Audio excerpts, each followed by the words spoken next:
হাই friends, আজি মই আপোনালোকৰ লগত শ্বেয়াৰ কৰিম মাছৰ কণীৰ পকৰা। তো তাৰ কাৰণে আমাক প্ৰথমে যিটো লাগিব সেইটো হৈছে মাছৰ কণী আৰু লগত লাগিব পিঁয়াজ, জলকীয়া। তো এনেকৈ মই জলকীয়া পিঁয়াজ কুটি লৈছোঁ। এতিয়া মাছৰ কণীত মই সেইখিনি এড কৰি দিম। তো প্ৰথমতে আমি কি দিম, পিঁয়াজ যিটো কুটি লৈছোঁ মই সেইটো এড কৰিম। এটা মিডিয়াম চাইজৰ পিঁয়াজ লৈছোঁ মই ইয়াতে। আৰু জলকীয়াটো পৰিমাণ মতে দিব লাগিব, নহ'লে বহুত বেছি জ্বলা হৈ যাব। মইতো জ্বলা বেছি ভালেই পাওঁ, তো হিচাপ মতেই দিব লাগিব।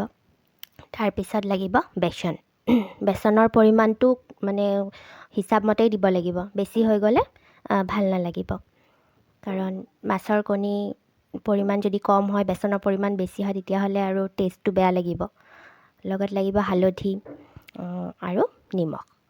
মই নহৰু এইবোৰ ইউজ কৰা নাই। নহৰু মই ভাল নাপাওঁ এনেকুৱা পকৰাত দিবলৈ, বহুতে ভাল পায়, বহুতে দিব। তো যদি ভাল লাগে আপুনিও দিব পাৰে। মই ইউজ কৰা নাই, মই অকল পিঁয়াজ আৰু জলকীয়াই দিছোঁ। তো এনেকৈ ভালদৰে মই মিক্স কৰি ল'ম।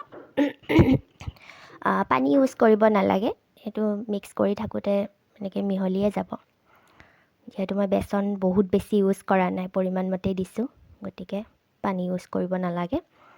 আৰু যদি লাগে তেতিয়াহ'লে অকণ পানী ইউজ কৰি দিব। মই কিন্তু পানী ইউজ কৰা নাই। এনেকৈ ভালদৰে মিক্স কৰি লৈছোঁ, হাতেৰে মিক্স কৰি লৈছোঁ ধুনীয়াকৈ।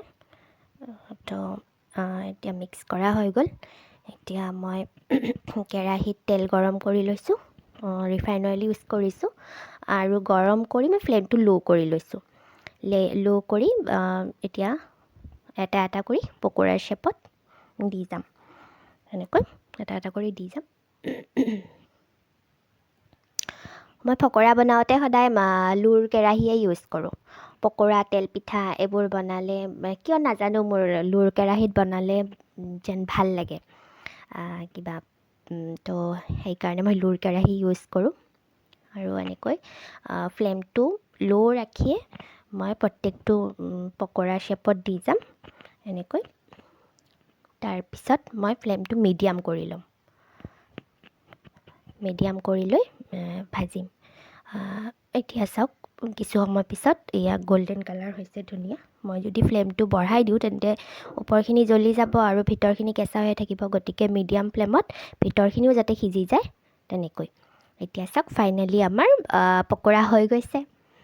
এনেকুৱা কালাৰ হৈছে, ব্ৰাউন কালাৰ হৈছে।